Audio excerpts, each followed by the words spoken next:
SV Marathi subscribe करा आणि नवीन व्हिडिओची सूचना मिळवण्यासाठी बेल बटन दाबायला विसरू नका। नमस्कार मित्रांनो, आज आपण हेनरी फोर्ड यांची माहिती जाणून घेऊ। हेनरी फोर्ड यांचा जन्म मिशिगन राज्यातील डिअरबॉर्न येथे झाला। त्यांचे वडील आयरिश होते, परंतु ते आपल्या पालकांसह आणि इतर नातेवाईकांसह अमेरिकेत आले आणि 1847 मध्ये डिअरबॉर्नच्या आसपास स्थायिक झाले आणि त्यांनी शेती करण्यास सुरुवात केली। हेनरी फोर्ड वयाच्या 15व्या वर्षापर्यंत शाळेत गेले आणि शेतात काम करत राहिले, परंतु सुरुवातीपासूनच त्याला सर्व प्रकारच्या मशीन्सबद्दल कुतूहल आणि आकर्षण होते। वडिलांनी नकार देऊनही तो गुपचूप शेजारी आणि इतर लोकांची घड्याळे किंवा इतर उपकरणे मिळवून रात्री फुकट दुरुस्त करत असे। वयाच्या 16व्या वर्षी तो घर सोडून डेट्रॉईटला गेला।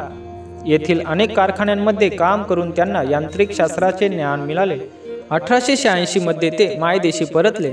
वडिलांनी दिलेल्या 80 एकर जमिनीवर स्थायिक झाले आणि तेथे मशीन दुरुस्तीचा कारखाना सुरू केला। 1887 मध्ये त्यांचे लग्न झाले आणि त्याच वर्षी त्यांनी गॅस इंजिन आणि हेवी फार्म मशीन बनविण्याची योजना आखली, परंतु मशीन्सच्या विशेष आकर्षणामुळे ते घरी टिकू शकले नाहीत आणि नंतर डेट्रॉईटला गेले।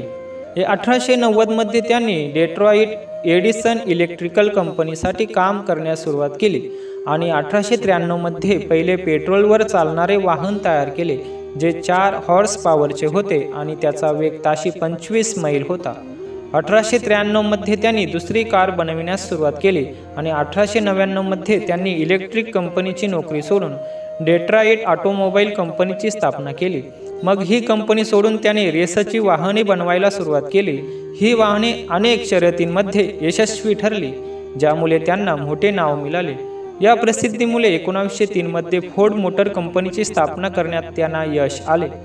पहिल्या वर्षी फोर्ड मोटर कंपनीने 2 सिलेंडर आणि 8 अश्वशक्ती असलेल्या 1708 वाहनाची निर्मिती केली। त्यांच्या विक्रीतून कंपनीला 100% नफा मिळाला। दुसऱ्या वर्षी 5000 वाहनाची विक्री झाली। फोर्ड कंपनीचा अध्यक्ष बनला आणि अखेरीस त्याचा एकुलता एक मुलगा एडसेल ब्रायंट फोर्डसह इतर भागधारकांना काढून टाकून संपूर्ण कंपनीचा मालक बनला। हलकी, वेगवान, मजबूत पण स्वस्त मोटार वाहने तयार करणे हे त्यांचे उद्दिष्ट होते। हे साध्य करण्यासाठी त्यांनी मशीनच्या भागाचे मानकीकरण, प्रगतशील असेंब्ली, व्यापक विक्री आणि उच्च वेतन ही तत्त्वे स्वीकारली। शेतीसाठी ट्रॅक्टरही बनवले। 1924 पर्यंत त्याच्या कंपनीने 20 लाख वाहने, ट्रक आणि ट्रॅक्टर बनवले होते, परंतु 1931 पर्यंत त्याच्या सर्व कारखान्यांमध्ये उत्पादित वाहनांची संख्या 20 दशलक्षांपर्यंत पोहोचली। फोर्डमध्ये आदर्शवाद आणि कट्टरता याचे विचित्र मिश्रण होते। मोठ्या प्रमाणावर उत्पादनाबाबत ते पक्षपाती होते, परंतु शेतीबरोबरच कारखान्याचे कामही अशा प्रकारे उद्योगाचे विकेंद्रीकरण व्हावे असा त्यांचा विचार होता। ते जास्त वेतनाच्या बाजूने होते, परंतु कामगार संघटनांना त्यांचा तीव्र विरोध होता। त्यांच्या कारखान्यांमध्ये संघटनांची भरभराट होऊ नये म्हणून त्यांनी हेर आणि सशस्त्र पोलिसांचा वापर केला। ते शांततेचे कट्टर समर्थक होते, पण नाझीप्रमाणे ते सेमेटिक विरोधी होते। त्यांना बँका आणि सावकारांचीही साथ मिळाली नाही।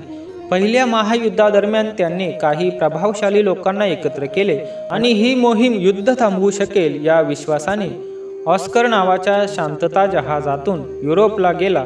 हे सर्व असूनही देशाच्या जीवनाबद्दलचा पक्षपातीपणा आणि अमेरिकेच्या भूतकाळातील चालीरीती आणि स्मृतिचिन्हांबद्दलच्या अतुलनीय आदरामुळे त्याला खूप लोकप्रियता मिळाली होती। जगातील सर्वात श्रीमंत व्यक्तींमध्ये त्याची गणना होते।